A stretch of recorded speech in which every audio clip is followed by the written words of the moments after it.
So much for joining us today. I'm Nasrina Badiri. I'm from the Independent Evaluation Department of the Asian Development Bank.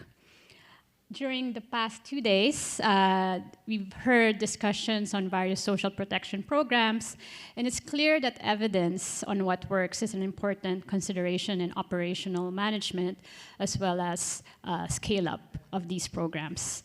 Oftentimes, evidence provides the policy support to ensure sustained implementation, as well as ensure that we continue to finance these projects as well. So this panel on connecting evidence to policy and the role of M&E takes into account that M&E involves two concepts, right?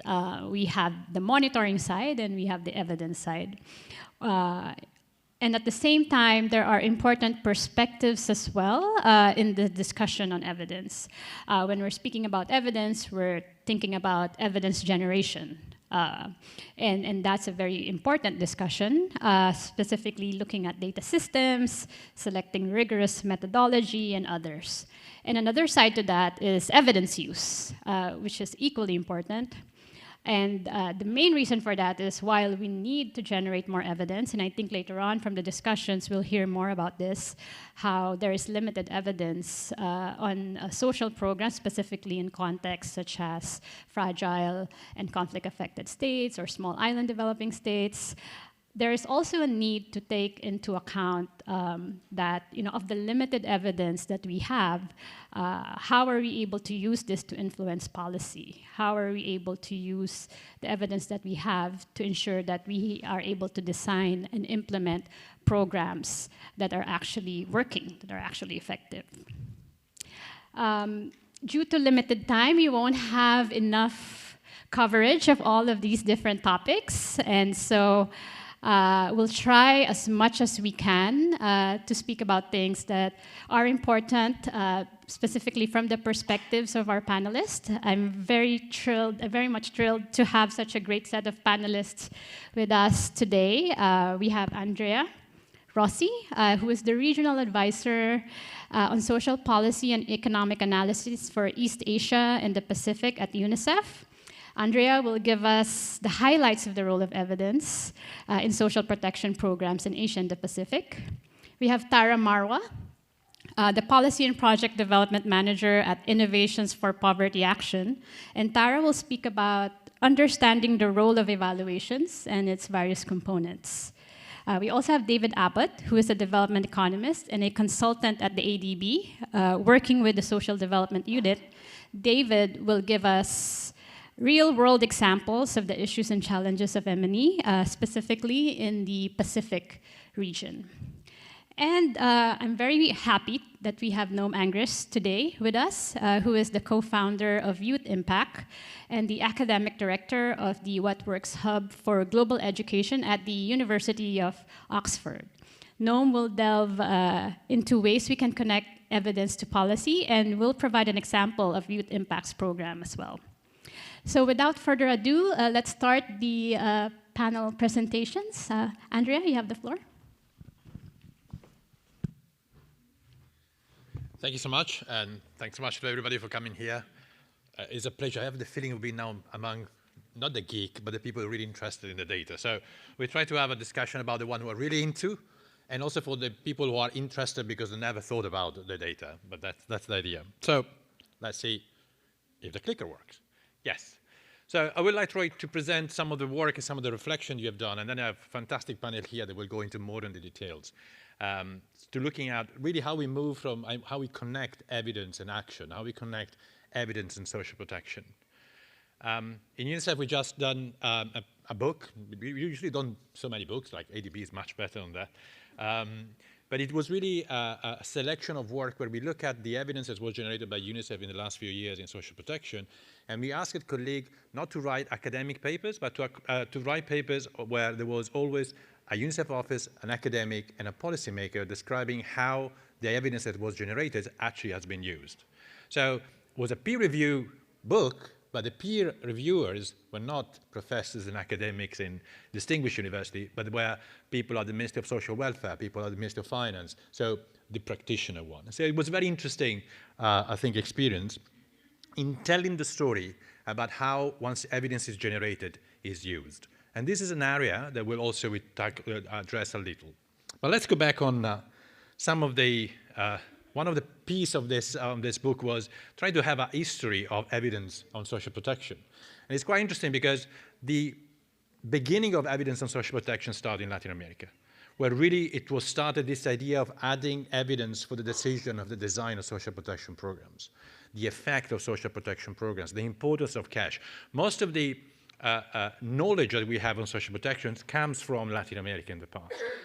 And then in the last 20 years, there's been a massive investment on research in Africa with UNICEF, with other organizations, where, thanks also to a huge push by the donors, there was really a question to understand, okay, it's not just any kind of evidence. We want to have strong evidence. We want to have evidence that can be considered quality at academic level. So we look at the development and the rise of randomized controlled trials. Some colleagues will speak later.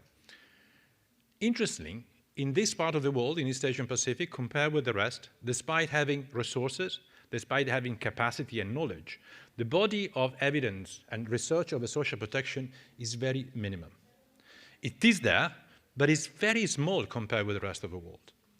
The positive side, there is an evidence that is not just looking at good and academic relevant papers or strong 3 asterisks in your regression, but is more about evidence that it can be used by the policymaker, because policymakers are much stronger here in this part. So that's the reflection that we want to contribute today. So what is about? You know all the concept of evidence-based policy, probably this idea that we have to use the best evidence to take decision. And it's something we have been repeating many times. But what really means on that one? Well, to think about that in the moment of artificial intelligence, and I will not go into too much, but I think AI is important for social protection. We have to think that the question is not anymore, it's not only on the methodology and the statistics and the regression, but it's more about the capacity to ask the right questions. Evidence-based policy is not about indicator and having a couple of numbers.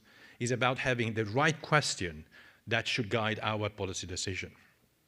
And that to me is the most important one, because a ChatGPT can't make right question. The right policy questions are made by human beings, by the policymakers, and I would suggest also by the beneficiaries and the people who are involved in the programs. There is a risk sometimes in social protection that rather than doing evidence-based policy, we do the opposite. So what we do, rather than having our decision guided by the evidence, we just pick the evidence that confirms the decision they've already made. And this is what I call policy-based evidence or policy-biased evidence. And this is a huge risk. It's a very huge risk because we always pick the evidence and we bring back beautiful and thousands of household surveys and etc. just to justify what you already decided. And that is not what we want, because that will be the wrong way to use evidence for social protection. So how we do it? Well, we know that. And the idea that in the scientific approach is to test hypotheses. And this is why I really like the difference between research and monitoring here. Monitoring is looking at indicator, but indicators indicate. They don't explain.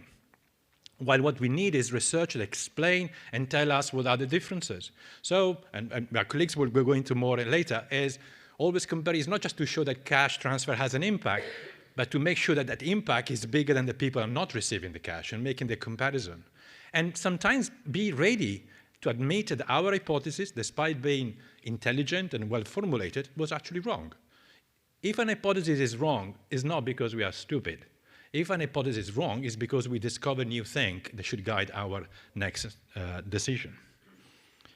And we know that. So we have done, when we have done this, this is a publication we've done in the past in UNICEF, you can sometimes bust some myth, for example. There is the usual myth that the cash will be wasted in alcohol and tobacco. Well, it was a good hypothesis. We tested, and it was false around the world. Poor people, when they get more money, they don't get more alcohol and tobacco. They do more food for their own families and children. Well, we say that the transfer lead to a price inflation. Actually, it didn't. On the contrary, cash, when they were introduced in some communities, increased the capacity and the productivity of the community to a level that for $1 we invest in social protection, we get a return of $1 or $2.5. And the principle is simple, because if you give a rice, the rice is eaten by the people. But if I give $10, the $10 is spent in the community and moved from the people, poor people, to the market, to the producer, and generates other income. Or that the child-focused grant increased fertility rate. I mean, I've heard that many, many times. We wish. Now that we go into the demographic crisis, we wish. It doesn't work. So it is a problem that we know. So good hypothesis. All those myths are simple hypotheses that have been phrased and tested properly, and this is the evidence. So how we do that? Well, the importance here is not just to show the importance of cash transfer, but also look at using evidence to look at the possible options that we have. The typical one, for example, is conditionalities. We heard even here, there's sometimes still people think about the importance of conditionality to force people to do the event. Well, that was a nice hypothesis we tested, and we know that it's not true. The conditionality doesn't make the difference. What really makes the difference is the cash. On the contrary, where we remove the conditionality, the impact is bigger. And this is not ideology, it's just evidence. So there are areas that we'd like to look at. I think is when we look at new direction of social protection research, I just want to focus, and I really just mention it because I would have a discussion on each of them. But one is definitely artificial intelligence, big data, machine learning is a big thing, is a big resources for social protection. And this region is probably the region that has the potential, the skills and the capacity to start using it properly. That goes from the targeted system to assessment of efficacy, the use of the resources, the managing of the flows of finance. That is something very important. The second one is that administrative and secondary data in this region reach a level of quality that can be used. We don't really need to spend $6 million or $3 million for a new survey when we have the administrative data of the social protection program are solid enough to give you longitudinal data for family across years. Sometimes it's just a matter to add few money to keep following the people that have been graduated or that have been out, or just comparing the one that are in and not out. And we can do an amazing work, and we can ask the right question, such as, for example, what is the exclusion error in this region? That means how many people that should receive their support are not receiving the support? Because this is the real question. It's not anymore about the inclusion error, like how many rich people are getting the money. Honestly, that is minimal. The real problem is that still in this region, we have a massive amount of people that for multiple reasons are not receiving the support they should receive. Also moving into the qualitative research. And I'm an economist. I mean, I love numbers, I love regression and data and R and etc. But at the end, if you want to know why things happen, you need to speak to people. And you need to know the story or how things happen. For that one, a solid level of quality research is fundamental. Recently, during the COVID, there's amazing research that UNICEF has done in Malaysia on a very tiny subgroup of population in urban areas on the impact of COVID. That tiny research had no statistical relevance for the country, had a huge political impact on the country for the impact, including for social protection. And then there are other new areas, and I think that what are the future? The first one, as we heard today, decision about social protection is not just about the numbers, but it's about what decision can be done. And that is fundamental, is what we call the political economy analysis. You need to understand not only what is the best solution, but also what is the solution that can be received and accepted in a specific countries, and what is the evidence that you need to make things moving. The political economy of East Asia and Pacific keep changing very rapidly, for multiple internal reasons as well as external reasons. Just think about the confrontation between China and the US and the impact it is having on the region. It has impact over the decision of financing. Just think about, linked with the previous statement, think about the competition versus military expenses, for example, or the debt repayment. You need to know the political economy. And the second one is to do foresight analysis. This is something we are working now quite a lot in UNICEF, is to looking at ahead. What are the possible future scenarios? And according to those future scenarios, what we can really do. And I use this quote, I like it, and I hope it's not too provocative, it's not mine, it's from a guy who is really dead, he's an old economist, so I blame him. But I really like the idea that sometimes when we work on evidence, we assume that, particularly us as researchers, that when we produce a nice research and nice evidence, policymakers will follow us. Policymaker will read our policy recommendation and will act. and we treat them as a policy readers rather than policy makers. But as Keynes used to say, policymakers don't want to be well informed, because the more you inform, the smaller is your capacity to take, possibility to take decision. Policymakers have to take decision based on party ideology, election, you just name it, personal interest. So we need to understand who are the policymakers we want to influence. And I really finished my time, so I will go through some reflection on the building policy impact. And I think this is the idea of we need to be not just producer of knowledge, but you have to have the policy skills to transform the knowledge into the policy. At the moment, you have two different people, the academics and the policymakers. What we need, and here I think ADB, UNICEF, the UN, organizations that are playing in the both areas, they need to bridge this, because academics and policymakers speak a different language and have different priorities. So just going to the last slide. I think that first, we need to go beyond indicator. I know the title was monitoring an evaluation system, but be careful. Indicators are important. Your dashboard and fancy things is great, but you have to go beyond that one. We have to go beyond the impact evaluation design. It's not just the impact. It's about the process. It's about the political economy. It's about the real use of the evidence. And RCTs in this region should be done, but it's not the only way to do it, and for money and for ethical reason. And we have to be smarter to look at different methods. And the methods is not just focus on the results of the data. You have to think about the methods will create a language of the results. And you have to think about which language the policymaker you want to influence will understand. You may have a fantastic regression in RCTs, but if people don't understand what randomization is and they don't understand what statistical significance is, they will not listen to you. And again, artificial intelligence is an amazing opportunity. We didn't speak a lot about artificial intelligence this day. I'm thinking that will come very soon. It has a potential, but it has major limitation. We just heard before when a panelist said, it's great, but you want to speak with people. You don't want to speak with robots. And it's a component of human being or social protection that's beyond the cash. And what in UNICEF we call the human face of social protection is critical. And the last message is, please focus on monitoring at the change that your knowledge will generate, not just at the impact of the programs. Thanks so much. Thank you, Andrea. Thanks for such a jam-packed presentation.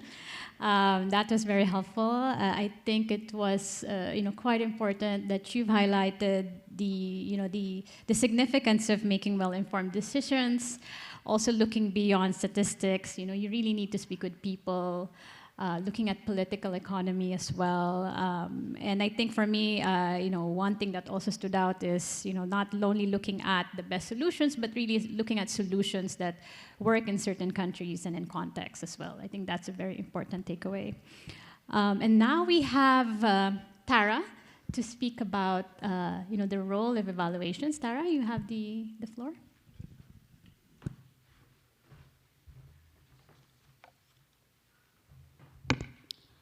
Hello, magandang tanghali. Thank you for having me here today.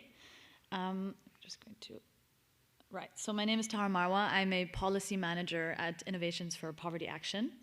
And this session is on connecting evidence to policy, which is something that IPA, Innovations for Poverty Action, cares a lot about. So we only have 10 minutes. I've separated this into monitoring, evaluation, and learning. For monitoring, I'll just talk a little bit about finding the right kinds of data for your monitoring systems. For evaluation, IPA is really known for impact evaluations, so I'll share a really interesting impact evaluation that we have on that, and then tying it all together through learning, which is something that we use called embedded labs. But briefly about Innovations for Poverty Action. So we do three things. We're an NGO founded in 2002. Actually, the Philippines is one of our oldest offices. And on the very left is the main kind of pillar of our work, which is creating stronger evidence. And usually we do that through impact evaluations, through RCTs, but also other approaches, like Andrea just mentioned. Not every time is the RCT is the solution. But we also make sure that this evidence isn't just sitting in a desk drawer somewhere, so we share it strategically, and we also equip partners to actually use that evidence in the end of the day. Okay, so this whole presentation, I'm going to use one slide over and over, which is the theory of change, and how does ME and now L fit into that. So you have your classic inputs, your program activities, your outputs, your intermediate outcomes, and then your goal. Why are you doing this in the first place? And at IPA, we think about monitoring in the first half. So this is more about saying, are you doing the things that you said you were going to do? How is your implementation going? Are you implementing well? What kind of feedback are you getting? On the evaluation side, this is more, did the program achieve what you said it was going to achieve? And ideally, you're looking at how do people's lives change now that they've been in this program. But what do you compare it to? So ideally, you have the same people that did not experience the program, but that's a fictional universe that doesn't exist. So a lot of impact evaluations use a counterfactual, and that takes a bit of expertise, and that's where RCTs come in quite handy. And I'm going to actually walk through one of these RCTs in a moment.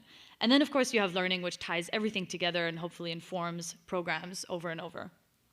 Okay, so on monitoring, the right fit. Again, so now we're on the left side of this. Reframing what kind of data that we want. So this is the current situation. This happens all the time. You collect a bunch of data, then only half of it is analyzed, and maybe half of that is used. This is an extremely wasteful process, and a lot of resources go into this that I think cause a lot of frustration for implementers, for policymakers around the world. And this is where we want to end up, at least according to IPA. So you collect data, you analyze it, you use it, and you go through this cycle where you're constantly informing programs over and over again. You make them more adaptive. But that's kind of easier said than done, so how do you do that? And we only have 10 minutes, so I can't actually tell you how we do that, but something to think about is optimizing the learning cost ratio. So you have learning and you have how much that's going to cost you. Too little data has very little accountability, and is obviously too little for you to learn anything. And then on the right side, you have too much data, which is really overwhelming for implementers, for policymakers. They don't really know what to do with that. I think a classic example that I've experienced here in the Philippines is attendance sheets. I actually don't know how many times they're really analyzed and what you do with the attendance sheets, but we take them all the time, right? And then, of course, there's wrong data, which is really harmful, because if you don't kind of spend a lot of effort into what kind of data you're collecting, you're making decisions based on just wrong information.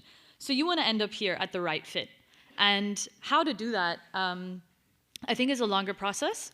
But there's a book called The Goldilocks Challenge that is written by Dean Carlin and Mary Kay Guerty that really outlines a system for any kind of organization on how to do that. And I think in a nutshell, they prioritize what data that is. So all the data must be credible, it must be actionable, it must be responsible, so benefit, like balancing cost and benefit, and also transportable, so that you don't just collect data for one tiny program, but that it's really transportable to others as well. Okay, now on evaluation. So this is where IPA kind of loves to sit in this space. Right, like I said, that's the right side of this theory of change. So here's a really interesting study. It's called, well, the paper probably has a different name, but I'm calling it the Addressing Child Labor Through Livelihood Promotion. This is the policy question. So you have sustainable livelihood promotion programs, but what is the effect of them on child labor in the Philippines? The intervention is actually Dole's Kasama program, which now has a different name. This was done in 2016. And it targets poor households with child laborers and provides a one-time asset transfer worth of 10,000 pesos. And it's also coupled with entrepreneurship training and also child labor orientation. And the outcome measures that they looked into here are on livelihood generation, the standard of living, and of course, child labor. So how did they do that? They did a randomized control trial. And this is how it works. They selected 164 new frontier barangays, which means that these barangays did not have any experience with, they didn't have any other ongoing child labor programs, and some other characteristics like they're not politically opposed to it and so forth. And they conducted a public lottery to select some of these barangays into the treatment group and some into the control group. And this was done randomly, so a lottery is random, right? Especially if it's public. And so treatment goes into, they actually receive the program, and the control group does not receive anything. And if this is done randomly and with a large enough sample size, you know that the difference in the outcomes that you're seeing in those two groups is really based on the program, the intervention itself. And that's done through fancy statistics like Andrea was saying with Stata and R. So what did they find? They found that livelihoods are improved, so they're more likely to start new businesses and preserve existing businesses. This is really great. Economic well-being, so food security improves, consumption increases, business income increases. This is all great. But what about child labor? So child welfare increased on average, which is positive. But child labor, there was no overall effect on the primary or secondary measures of child labor. And this is worrying, right? So we do the study and we didn't, find any effect of what we're trying to look at. So then they looked at the subgroups. And those children that were not yet in any kind of economic activity at the baseline actually increased their economic activity. That's really worrying. And those children that did not have that kind of economic activity, there wasn't really a big effect. So why am I sharing this? It's because with good M&E systems, you can really deep dive into a program and understand what are the nuances, what different groups that receive an intervention are actually experiencing different outcomes. And this study is also quite interesting because Dole, back when this happened, 2016, was informing a global debate. So these livelihood programs, it was clearly very effective in changing livelihoods and economic well-being, but Dole really managed to inform this global discussion on, but what does it do with child labor? And since then, they have very much adapted their results, adapted their program, and not adapted the results, adapted the program and scaled up in a different way because they found out that certain elements of their program needed some improvement. And finally, tying it all together, that's the learning part. So I mentioned before that there was this inverted triangle and that ideally it should be some kind of a cycle. And I wanted to share this example, which is a real-life example of that kind of cycle. So you have diagnosing a program, designing the solution, implementing a pilot, evaluating with experimental methods, using the evidence to make decisions, scaling some of them up, and then incorporating the lessons learned into some of the other elements. So this is something that organizations can and do. And that slide was taken from something called the Minedu Lab in Peru. So Minedu Lab is what we at IPA call an embedded lab. And they're there to design and evaluate low-cost innovations using the organization's own data. And that's, I think, very interesting. So in this case, Minedu Lab, the Ministry of Education in Peru, partnered with IPA and JPAL. And in the first 2 years, we provided technical assistance, but now it's been completely phased out. And it's been so successful in completing 10 innovations with results, and 3 of them actually scaled up to public policy, but also more of these embedded labs started popping up in Peru, in social protection and in other areas. So I think there's 3 more. And it's completely, fully institutionalized in that ministry. So this is a global, we would call it a global movement. This is happening really around the world, including also in the Philippines. We're working on one with the Supreme Court called the Data Hub, and also speaking with DepEd to see if they'd be interested in that as well. And I don't think this is a monopoly on what IPA does. This is something that I think is quite transferable to your organizations as well. We can actually turn this into a cycle and not like a linear process. With that, thank you so much. Thank you, Tara. I think you've provided some great insights on evaluation and evidence generation. Not collecting too little data, but not collecting too much, and really focusing on being able to analyze the data and being able to use the data as well. And I think you also sort of touched on a point that Andrea mentioned earlier regarding working with the data that's already there, right, with implementers and program managers, and thinking about it in a more iterative process in terms of learning. And now, moving on quickly, we'd like to hear from you, David, as well.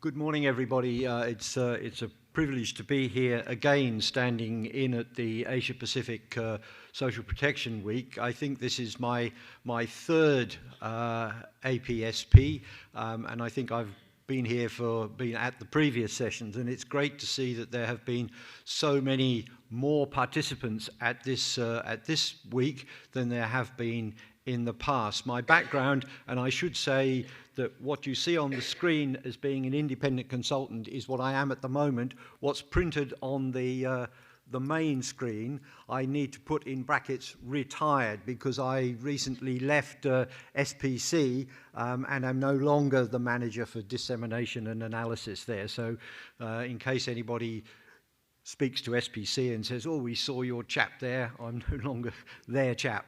Anyway, it's great to be here, and over the last couple of days we've heard a lot about the big picture of social protection in the Asia-Pacific region. There's been very little reference to the situation in the Pacific. Now, the Pacific countries, they are indeed very small, but they have exactly the same problems and challenges of social protection as the bigger countries. But those issues are still challenging to them, despite the fact that they are very small. In the Asian region, we have big numbers, and that presents a range of challenges in collecting the data and in using the data and analyzing the data. In the Pacific, we have a lot of very small communities, and the challenges are at the other end of the scale. We need to be very concerned about the privacy of the data, the confidentiality of the data, and this often makes it much more difficult to collect the data that we need for monitoring and evaluation. And what that means is that over the period that we have been trying to monitor social protection in the Asia-Pacific region, in the Pacific, we have struggled to collect the data that's necessary for the social protection indicator that the ADB has been working on since 2005. However, over the last decade, we have seen a big increase in the number of Pacific countries that have actually been collecting the data. In 2005 and 2009, the first two rounds of the SPI, I think there were only 3 or 4 countries from the Pacific that were engaged in those calculations. But the Pacific makes up a third of all the ADB's developing member countries. So it's not an insignificant group of countries. Over the last 10 years, since 2012, we have seen the number of countries producing the data for the SPI increasing from 8 in 2012 to 14 now, which means that all of the ADB's Pacific developing member countries are now involved in the SPI. But that means that while some countries have moved forward very significantly, there are others that have still not moved forward very much. And in many of the countries, these are some of the challenges that we're facing. That social protection systems in the Pacific are, generally speaking, quite underdeveloped. Now, that's not to say that they don't exist in some of the countries, and I'm very happy to see that we have representatives from the Cook Islands, and the Secretary for Internal Affairs spoke very, very comprehensively about what's going on in the Cook Islands, and they have one of the most comprehensive systems in the region. Fiji is also one of the countries that has been involved in the SPI calculations right from very much the early days. More recently, particularly over the COVID period, we have seen the number of programs expanding in the region quite significantly. But what this has meant is that we have seen a lot of new programs starting, but there's very little cohesion amongst those programs. There's very little cohesion, there's very little integration, and there's very little analysis and thought going into the purpose of those programs, what they mean for the people, what they're supposed to deliver to the people, and how can we monitor what is being delivered. And that, I think, is where the challenge for the Pacific comes in. So what we see there is a lack of the comprehensive and coordinated social protection policies. Some countries have them. And most recently, Samoa has published a social protection strategy for the country, as has Nauru.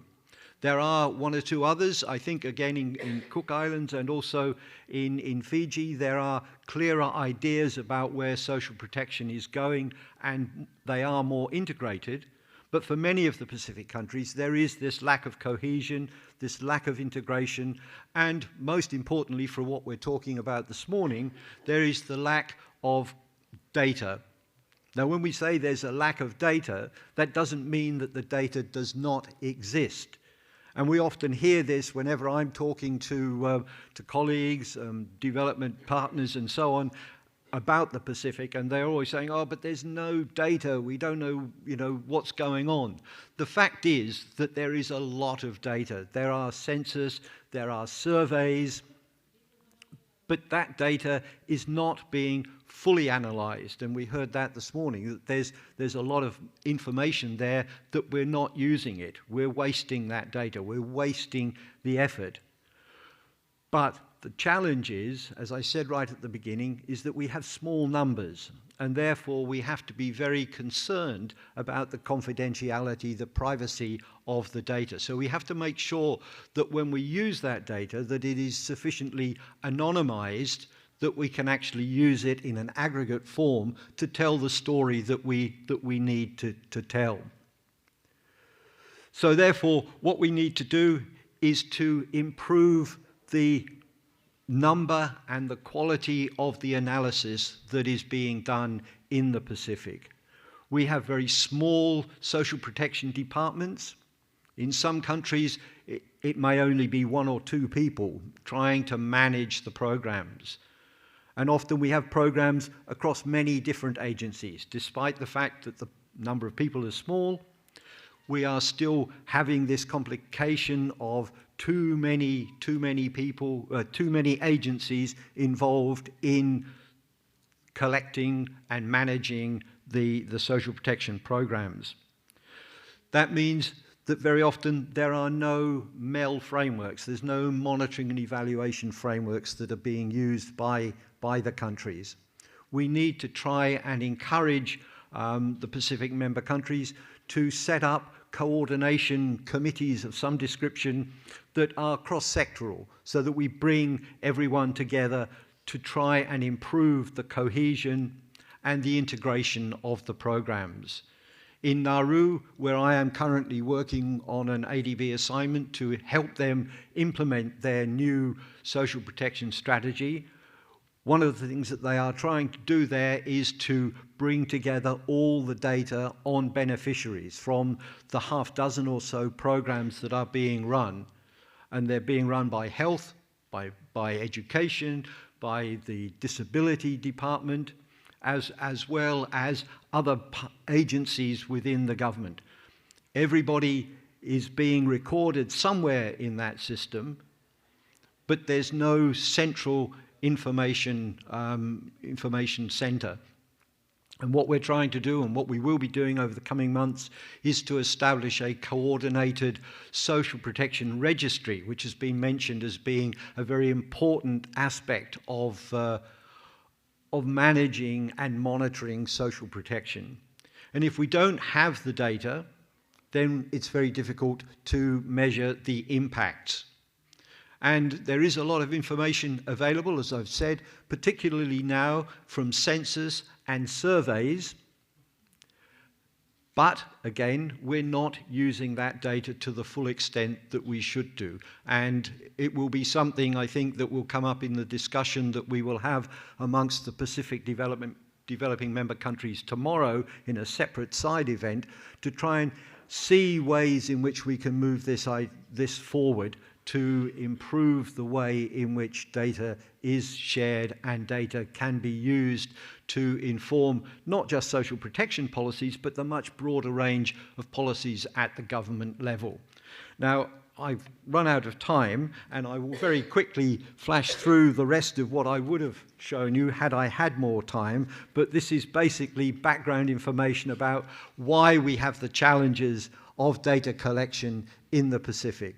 And we will talk more about this for my Pacific colleagues who I can see over on the other side there. We will talk more about this tomorrow in our sort of side event. So that basically was the message that I wanted to get across, that really the actions that I think we need to try and put forward to our Pacific colleagues is that we need to centralize responsibility for managing social protection policies and data. Bring it all together, improve the coverage and the quality of the data on the social protection programs. Don't leave it within the individual implementing ministries or agencies, but share that data with a central body, wherever that body might be, whether it's in the planning office or it could be in one of the other ministries, but bring it all together so that we can actually know what's going on at the social protection level. We need to think about updating the ADB social protection indicator on an annual basis rather than the 3-yearly cycle that we've had over the last 15 years. If we have to use the data, if we need to use the data on a more regular basis, then if we're doing it annually, it becomes part of the institutionalization of that data within governments. We need to make sure that social protection policies are included in the national development strategies. They're often mentioned in passing in our Pacific countries, but I think we need to be much more focused on social protection. And that has become a big issue, I think, over the last couple of years with the COVID pandemic. We've seen many people lose their jobs in the tourism industry, and that was mentioned earlier on by the Secretary for Internal Affairs from the Cook Islands, that many people lost their jobs. We need to provide some sort of social protection for those people as they try to rebuild their livelihoods and obviously have supported their families during the last couple of years. We need more dissemination of the data. We need more advocacy for what is being done and what social protection is for and why we're doing it, who we're doing it for, and how we're doing it. And we certainly need, as Andrea said, we need more research on social protection issues in the Pacific. So with that, I'm out of time, and I'm very happy, and thank you very much indeed for listening. Oh, just before I go, I noticed in one of the presentations this morning we had the social protection indicator for Asia, but there is a new publication which is the 2018 social protection indicator for the Pacific. Now, this has been available since late last year, but it is really one of those things that I think we need to advocate for much more than we have done in the past. So please, if you're interested in what's going on in the Pacific, the final one on the right-hand side there, I think that's the link to it underneath. So have a look at that, and I encourage my Pacific colleagues to get a copy of that as well. So thanks very much. Thank you, David. Thanks for your presentation, and I think one of the important things from what you said earlier is really that despite different contexts across countries in Asia and the Pacific, there are common challenges that are being faced in terms of generating evidence as well as using evidence. And I think there needs to be a more concerted effort in terms of building M&E systems across different countries. And the coordination can happen in country amongst various government agencies, but also I think from the perspective of international organizations working in the Pacific, there must also be coordination amongst the different donor organizations that are working, whether it's ADB or the World Bank or IDA, or whether these other international organizations as well that are present. And yeah, so since we've been waiting for your presentation, Noam, I'll pass the floor to you.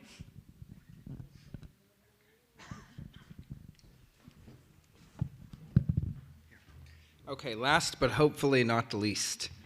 So we can start. Oh, I have a clicker, okay.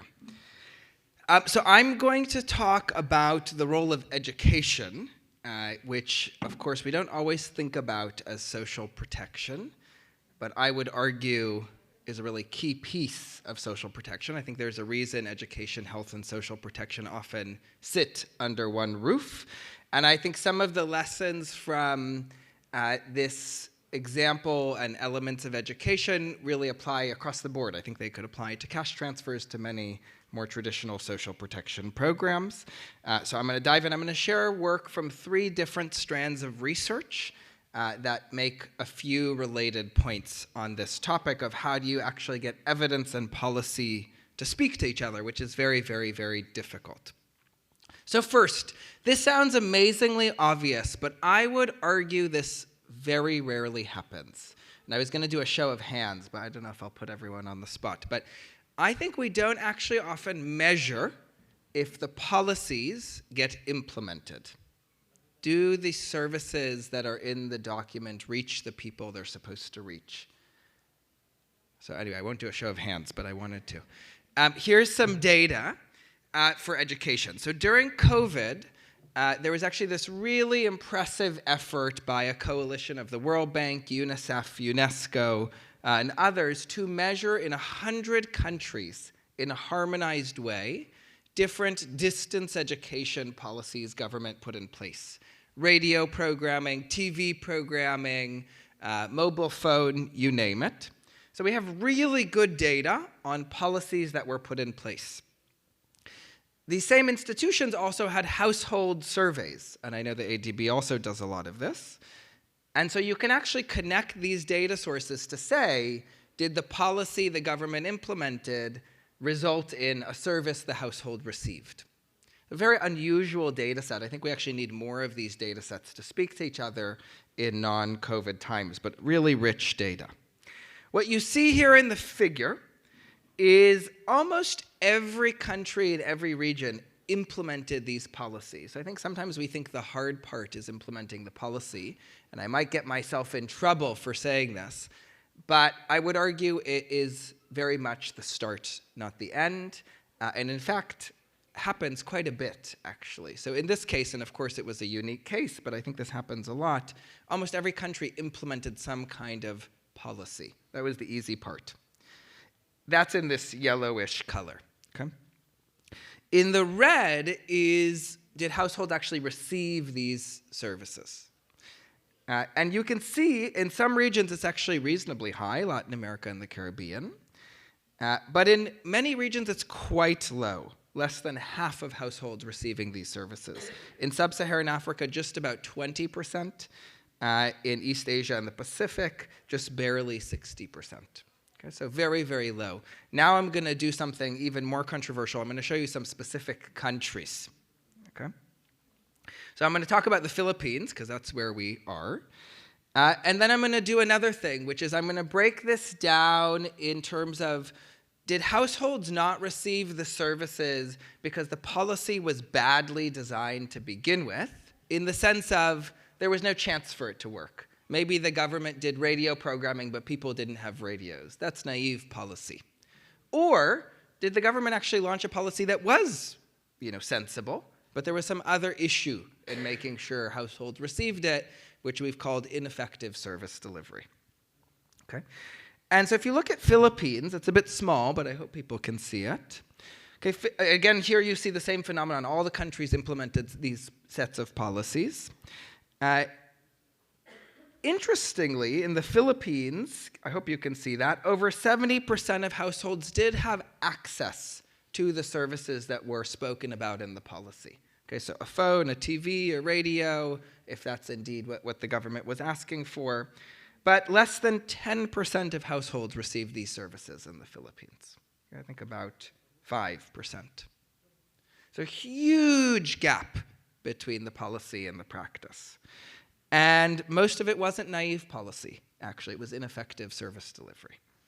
Okay, so this is a bit of a call to action, which is I think we need to get the policy right, but we really need to spend much more time and attention on making sure that policy translates into practice.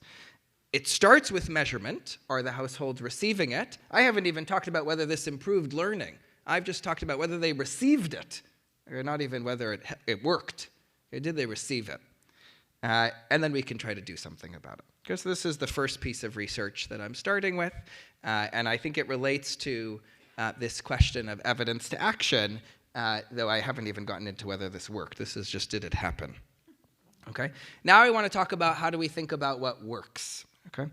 And I think it is important that we invest in what works to inform policy. Of course, that's not the only thing. Andrea gave us many, many other things to consider, but it is important. Okay, so there's this new really exciting effort in education, and I imagine there's sort of similar efforts across a few sectors, to try to look at the evidence base and take a stand. What works better? What's more cost effective?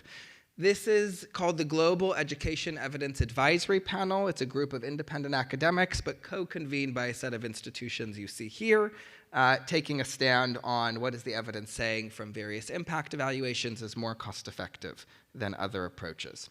And here's the bottom line from this work. This is measuring learning adjusted years of schooling gained per $100, which is essentially a high quality year of schooling gained for $100. And you can see there's huge differences. Some things are quite ineffective and cost ineffective, and some things are extremely cost effective. So for example, there's an approach called targeting teaching and instruction by learning level, not grade, teaching at the right level. Maybe some people have heard about that. Very effective, 3 learning adjusted years of schooling gained per $100. So that's quite good. That's a huge chunk of high quality schooling. In contrast, some really popular programs that governments are doing, like general skills teacher training, 0 learning adjusted years of schooling. Other things like handing out laptops and tablets, famously ineffective, also around 0. Okay, so we really do need evidence because some of the most popular programs that are recurring are really not working. And I imagine there are similarities across sectors here. Again, I'm focusing on education, but I think there's lots across the sectors. And some things are really cost effective, and also cost matters. So actually one of the things we looked at, I'm pro impact evaluation, but one thing I will say in this effort, less than half of studies had cost data. So actually I think one other call to action is we need more cost data in some of this work, but this is looking at the ones that had cost data. Okay, now let's zoom into an example, and actually an example that's happening here in the Philippines. Targeting instruction, what is that exactly?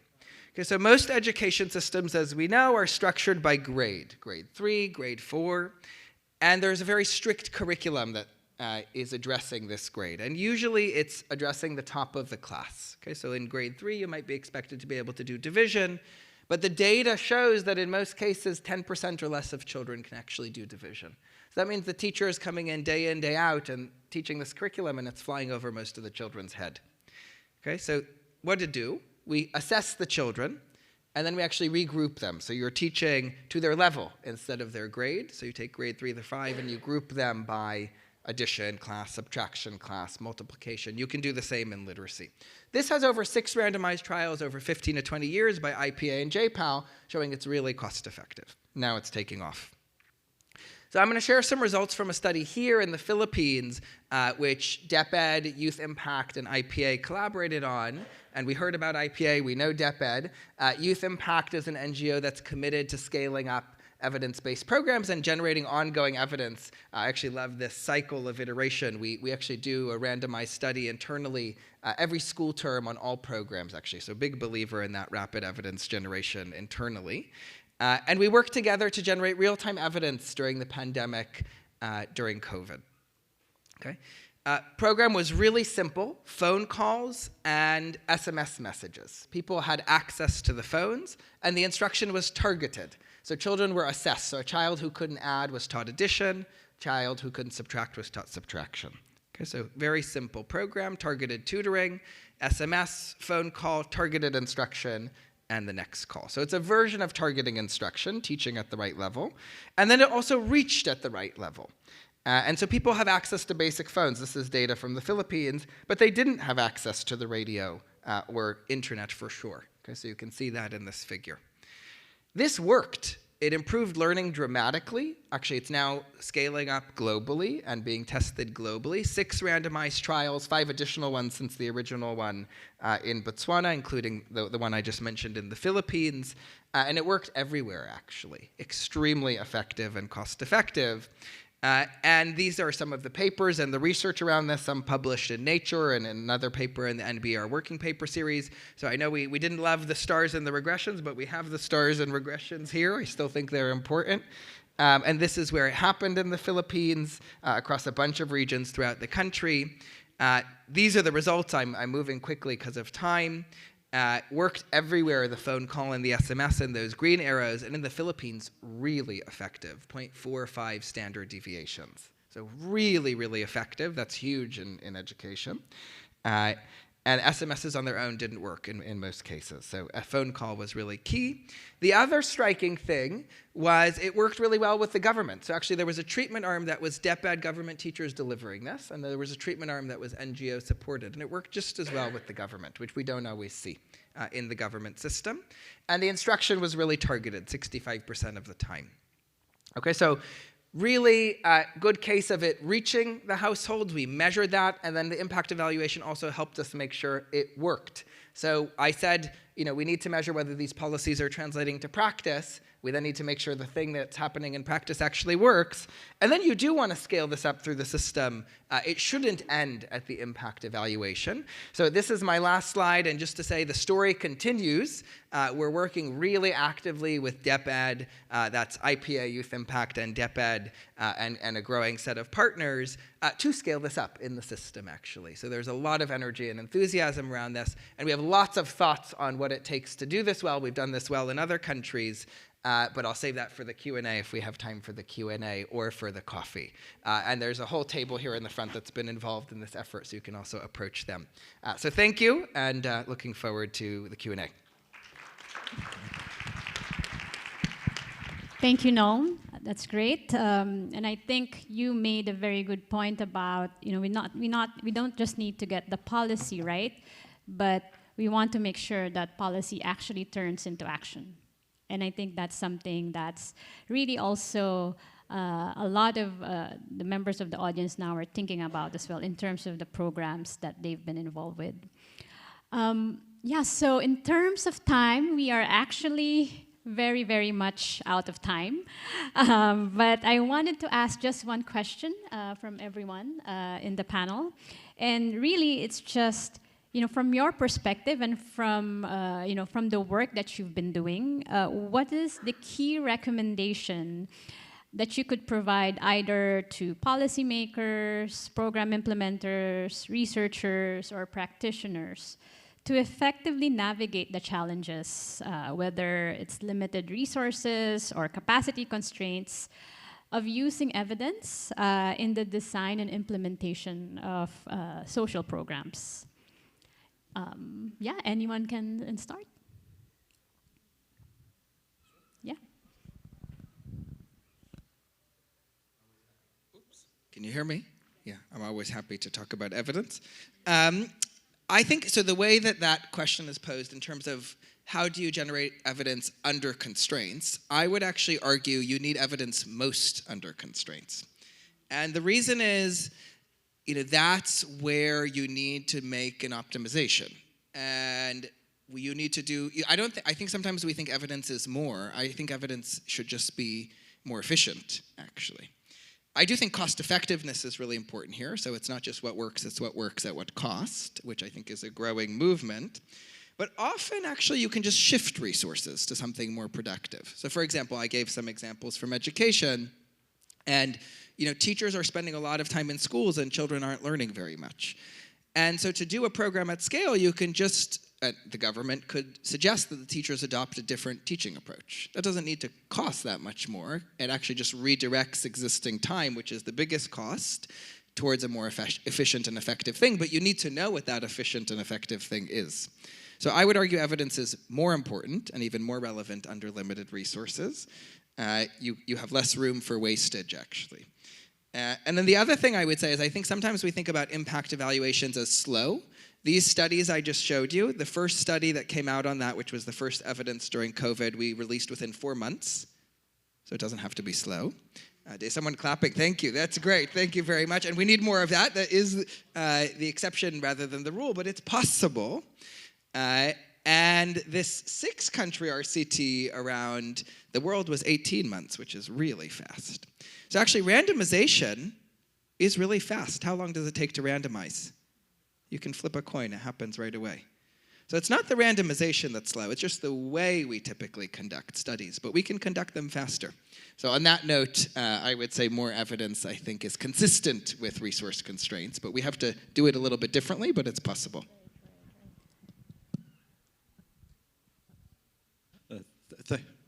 Thank you very much, Noam. I'd just like to add to that a couple of things that I mentioned at the beginning of mine is that cohesion, coordination, integration, and the data, the evidence, the analysis and the use of that data. That's what I would recommend. And I think it would be really useful, and one of the things that I would suggest for my colleagues in the Pacific is that we try and develop a checklist that goes through those things, that we look at why are we doing it, who are we doing it for, how are we doing it, and how are we going to measure, and what are we going to measure at the end of it. So that's my contribution. That's a tough question. I think that we have to start asking the right question, and asking the right question in terms of being more interested on what's really happening to the people rather than what is happening to our programs. But it's something that sometimes we forget when we work on social protection, particularly when we work on cash.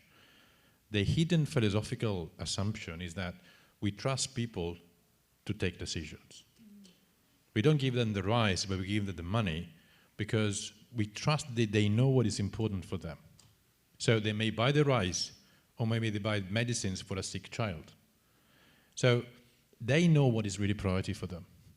Our evidence should bring more what is happening to the people, not what's happening to our programs. Sometimes we force the data just to show that, I have a program on nutrition, or I want to see the impact of nutrition, and it doesn't happen. I have a program on child labor, I want to see the problem. But maybe there are many other impacts that actually the people are better off because that was more important for them. I think that's the important. And the last thing is that we are really moving into a new era where, when I was young, our problem was to create the data and the evidence. Now, data and evidence is there. We go from searching for data to filtering for data, to give meaning to the incredible amount of data that we have. We were chatting before. In some countries, you don't need to do a household survey. Governments knows everything about you. If 80% of your consumption is done through an app and you're buying, you know exactly how much food you're buying. I mean, I can know exactly how much food I buy in Bangkok because most of my shopping is done through an app. That means somebody knows exactly what I'm doing. So the level of information, this is a good thing, and also something we have to think about ethically. The ethics component is getting more and more important the way we do things. It's not anymore the informed consent form, please sign here. It's much more complicated, and that requires competences, not just among the researchers, but also among the policymakers. Thank you, Andrea. I think in terms of recommendations, so from an evaluator's perspective, I think it's saying no more often and guarding your resources and saving them for partners that really want to use the evidence and then kind of scale it up with that evidence in mind. So that's kind of maybe a controversial opinion, but I think guarding your resources is one way. And the other thing is to meet people where they are. So sometimes you're building an M&E system, sometimes you're suggesting an RCT, but sometimes you're just helping teams within a unit actually communicate with each other and understand what data is it that they actually want to use in the first place. So really meeting your partners in the exact moment of where they are in this cycle. And for policymakers, I would say getting researchers in the policy conversations from the very beginning. So where there is a will, there is an evaluation. And I've seen very, very tricky implementation questions be solved by extremely talented researchers. Nome is actually a prime example of that. So getting these kinds of people into your conversations from an early start is really effective, I think. Thanks. Thank you. Thank you very much to our panelists for such a great conversation on evidence to policy. And I think all the points you raised really point us to the right direction, which is really that, despite constraints, we should definitely be looking to generate and use evidence and making sure that, we look at, various ways to be able to use data as well. And so it's not just about surveys, but really looking at what's already being collected, what are program managers and implementers doing in terms of collecting data on the programs they're running. And I think it's also about coordination, right? Like having access to the data as well. I think that's going to be a very important concern moving forward. And with that, we end the panel discussion this morning. I know some of you may have questions for our panelists. They will be around after the session in case you have any questions. Please approach them. I am already volunteering them. Please approach them at any time. Of course, the Youth Impact team is here. The IPA team is also here, and I think the UNICEF team is also here. So if you have any questions, please feel free to speak with them, and I'm sure they're going to be very happy to respond. Thanks again, everyone.